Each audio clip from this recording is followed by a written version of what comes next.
Hello everyone, this is Tanya, and today we're preparing for Academic Task 1, IELTS Academic Task 1.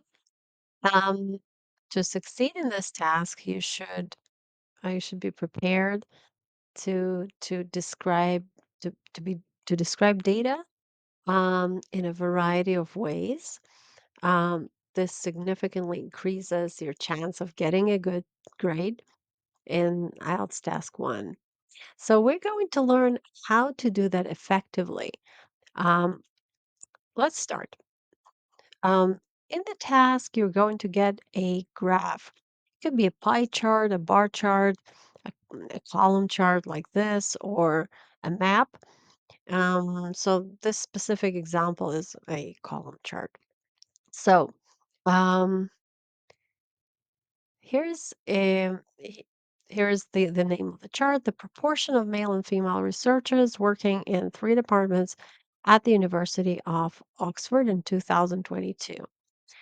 Um, so first of all, we can describe, let's say we're focusing on informatics department, and we can write a sentence like this. There were 50 female researchers working in the biology department at the University of Oxford in 2022.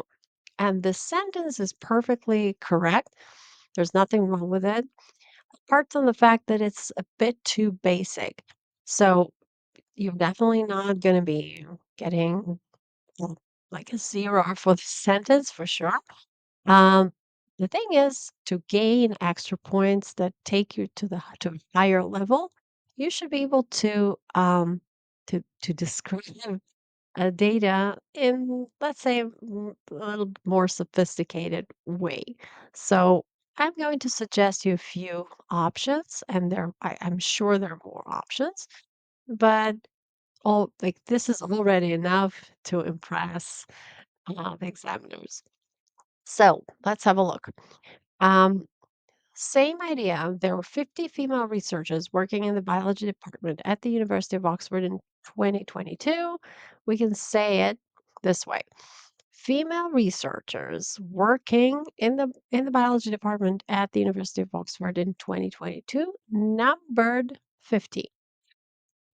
The number of female researchers in the biology department at the University of Oxford in 2022 totaled 50. The number of female researchers working in the biology department at the University of Oxford in 2022 stood at 50. Um, the figure for female researchers in the biology department at the University of Oxford in 2022 amounted to 50. And finally, the proportion of female researchers in the informatics department was one third that of male researchers in 2022.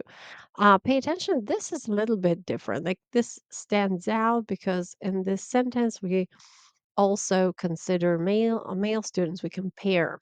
Um, so this sentence is a bit different, but the other ones just actually echo the same idea, but they express it in a different way using different forms and structures. I would like you to just first of all, mm, you can write down those structures and try to use them, try to make sentences using them about something else. In the course materials, you can find a printout of the list of these structures, um, just to learn them. Um, try to look at them a couple of times a day to make sure that you remember.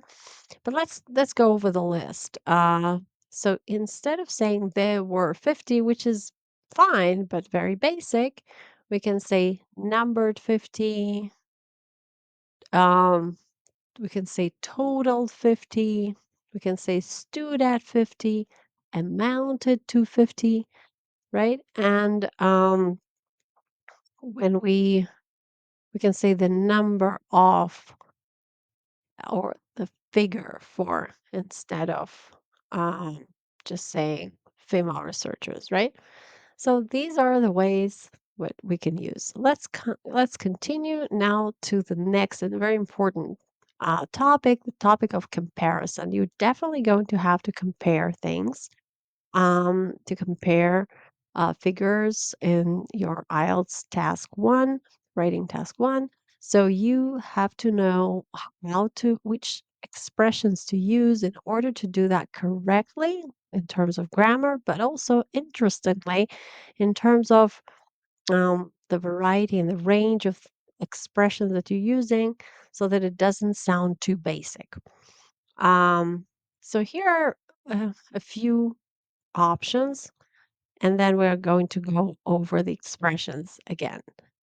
Okay, so look at this chart. Student preferences, online learning versus in-person classes. And here's a figure for in-person classes, and here's one for online learning. Um, on y-axis, you have the number of students, and here you have the learning mode. So let's see how we can describe it. Overall, students enrolling in online programs outnumber those enrolling in classroom-based programs. Outnumber. Um, so this is just to say that there are more. Okay, there are more. Overall, a higher proportion of students opted for online courses than traditional ones. A higher proportion opted for. Again, this is to say that there are more. Overall, the proportion of students attending online lectures exceeds that of those attending in person. The proportion of students attending online lectures exceeds that of those attending in person. Overall, more students chose online learning than in-person classes. And finally, overall online learning was more popular than in-person classes. That this one, the last one's a little bit more basic. So again, such a huge variety of ways to say that. Choose the one that you like or choose two. Don't get overwhelmed. Don't get stressed that you don't remember all of them. Choose two. Okay, choose two, learn them well.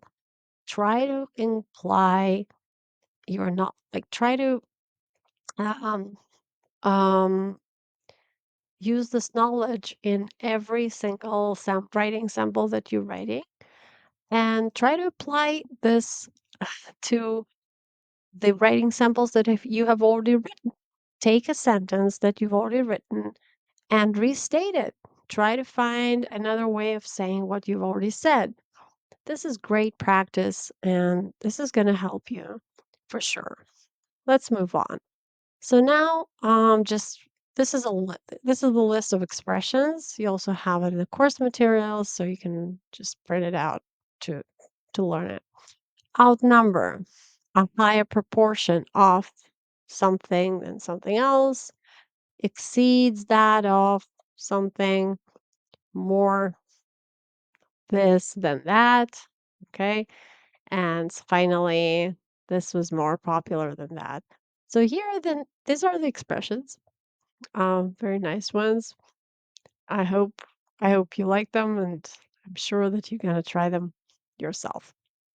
Okay, let's move on. Now, we also need phrases that mean that there's less of something, right? We've just learned how to say that there's more of something than something else, and now we need to know how to say that there's less of something than something else. So, here, overall, this is a different chart. So the same idea, but different data. Um, we can see that here there are less students that chose online learning, and significantly less. Overall, fewer people preferred online learning than in-person classes. Overall, online learning was less popular than in-person classes. Overall, a lower number of people chose online learning than in-person classes. overall, the proportion of students taking online courses is smaller than that of those attending in-person classes. This structure is a little bit complicated. I recommend that you stop the video here, look at it, try to create a sentence of your own that it has an identical structure. Make sure that it's really identical, that you're not missing anything. Um, and I hope you'll be able to use it. Finally, the proportion of students enrolled in online programs in 2022 falls short of those in traditional classroom settings. Again, the proportion of students enrolled in online programs in 2022 falls short of those in traditional classroom settings. In this sentence, we using several replacements. We say enrolled in instead of learning, right? Enrolled in online programs. And then we use this expression falls short of, which means just less. Okay, it falls short of those in traditional classroom settings. And here we're replacing in-person classes with traditional classroom settings. I hope that was understood. Let's move on. Here's a list. Again, have a look at the class in the course materials. You can print it out. Um, Less people preferred X than Y. X was less popular than Y. A lower number of people preferred X than Y. The proportion of X is smaller than that of Y. X falls short of Y. Okay, now I added here, um, added more ideas. For example, to express multiples. Um, I'm not I'm not providing any graphical information here. We're just going to read the sentences and discuss them. And again, I encourage you at any stage of this tutorial to stop the video and reread it. And if there's anything interesting or a bit challenging that you feel that feels a little bit kind of uncomfortable for you to use, try it. Um, Try writing your own sentence, the same structure. Okay, so sentence one, renewable energy installations in 2024 outsold fossil fuel setups by a ratio of 4 to 1. So we have two things, renewable energy installations and fossil fuel setups. And there's much more of the first one than the second one. Um, so we're looking at sales. That's why we are using the verb outsold. Okay, the sales for the first sort of energy installations were higher than those for the fossil fuel setups, and that's why we're using by a ratio of 4 to 1. We're indicating exactly how much more sales there were. Okay, and Apple generated double the amount of revenue in comparison to Samsung that quarter. Apple generated double the amount of revenue in comparison to Samsung that quarter. Um, so we're talking about income, and we're comparing Apple to Samsung, and we're saying that Apple um, just made more money. They generated double the amount of revenue, double, twice as much. Okay. And then the next sentence, Amazon shipped 2 times as many packages as eBay last year. 2 times as many. 2 times as many. Online courses attracted more students by a ratio of 3 to 1 compared to in person classes. Online courses did what? Attracted more students. More, when we say more, we can also indicate how much more. And we're saying this immediately by a ratio of 3 to 1. So if there were three students taking online courses, there's just one person taking in person classes. Next one. The university accepted twice as many international students as it did in 2010. And this is very good for, in the case we have to compare the years to different periods of time, right? So we're saying twice as many as it did in 2010.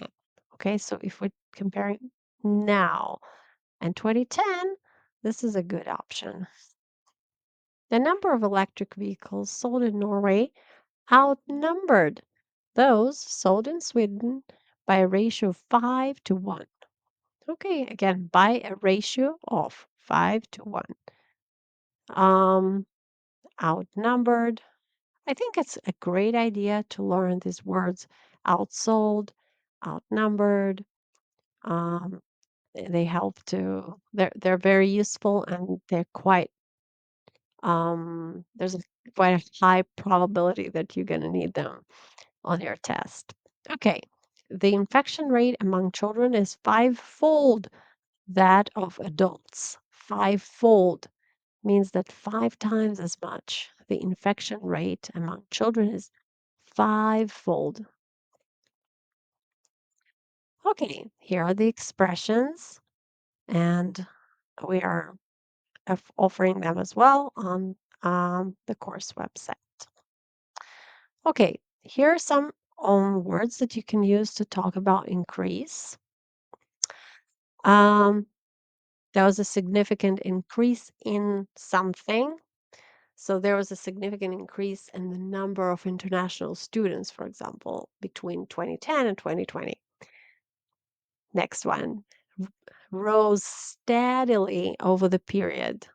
Steadily, it means that not immediately, but slowly and steadily, very in a way that is predictable, in a way that is um, stable. Okay, the proportion of electric car users rose steadily over the period. Next one, experienced a sharp rise in. The company experienced a sharp rise in profits during the final quarter. That's different from steadily. A sharp rise, it's immediately going up, right? A sharp rise. And the last one, witness a gradual upward trend. Well, that's a lovely expression, and it means that something grew, but again, slowly, steadily, not quickly, and uh, kind of a blast, right? It was a very slow and grad. When we say gradual, it means that it's not immediate. The data witnessed a gradual upward trend, going up in average temperature. Okay, so I hope that was clear. Um, and I'm moving on. This is just a list of these expressions written out from the sentences. And again, you can find it on our website, on the course's website. Okay, now how do we talk about decrease? There was a significant decline in, um, for example, there was a significant decline in newspaper readership after 2010. Decline is the opposite of increase. So decline is going down, right? A significant decline in something. Something dropped steadily over the given period, dropped steadily. The unemployment rate dropped steadily over the given period. It means that it wasn't immediate, but it was like all the time. It continued dropping and dropping even more and dropping. Yeah. So um, that's a nice option as well. Experienced a sharp fall. Remember a sharp rise? A sharp fall is going down very quickly. and the company experienced a sharp fall in revenue quarter in the second quarter. Um, okay, next one witnessed a gradual downward trend. We had in the previous slide. We had an upward trend, and here's the downward trend. And again, gradual, not quick, not fast, but it just continued going down, down, down. The graph witnessed a gradual downward trend in birth rates. A downward trend was observed in a downward trend was observed in fossil fuel usage. It means that we can see that fossil fuel usage is falling. Okay? There's a trend of it going down, falling. Okay? So I hope it helps. Let's move on. Peaks. Now we're going to talk about peaks and troughs. Peaks are the highest points, and troughs are the lowest points. And these are very important for your IELTS essay. Again, don't get overwhelmed. There are a lot of expressions. Just try to learn, for each situation, try to learn a couple of expressions that you like and you feel comfortable using. Learn them by heart, use them several times, rewrite your previous essays using them, and you'll see that you'll remember them. So here are some options to talk about peaks. Reached a peak of. The number of visitors reached a peak of 1.5 million in July. The highest point was in July. Employment rates peaked at 95% in 2018. Here's another nice one. Hit a high of. The stock price hit a high of $200 per share in December. Rose to its highest point in. Sales rose to their highest point in the third quarter. This one is probably just a bit too basic, but it's correct. And a final one, attained a maximum level of. It's also fine, maximum level of. Rainfall attained a maximum level of 300 millimeters in March. Okay, here's some more. Climbed to record high. Reached the highest recorded level. Marked the highest point of the period. Topped out at. Surged to its peak before declining. Again, you can find those lists in the course materials. Look at them, print them out, practice them. And finally, we're going to talk about throws, the lowest points, okay? We just talked about the highest. Now we're talking about the lowest points. Drop to a low of. The figures dropped to a low of 15% in 2009. Um, hit a low point at. Production hit a low point at just 500 units in April. Fell to its lowest level. Water usage fell to its lowest level during the winter months. Um,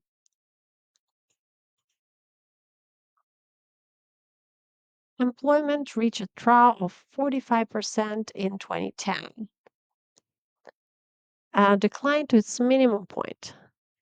Demand declined to its minimum point midway through the year. Minimum point. Let's continue. Plunged to the lowest recorded figure. Carbon emissions plunged to the lowest recorded figure since 1990. Bottomed out at the index bottomed out at 3,200 points before recovering. Marked the lowest point in the time frame. This data marked the lowest point in the time frame observed. Sank to its lowest value. The rate sank to its lowest value during the second half of the decade. Reached the bottom of the trend. The sales graph reached the bottom of the trend in March. So, I just wanted to say good luck with your task one. I recommend that you use at least 2 or 3 different ways of talking about changes, highest points, lowest points, comparison, um, that you learn a couple of ways of describing a specific figure. And I'm sure that it's going to take you to a higher level in your IELTS test. Good luck.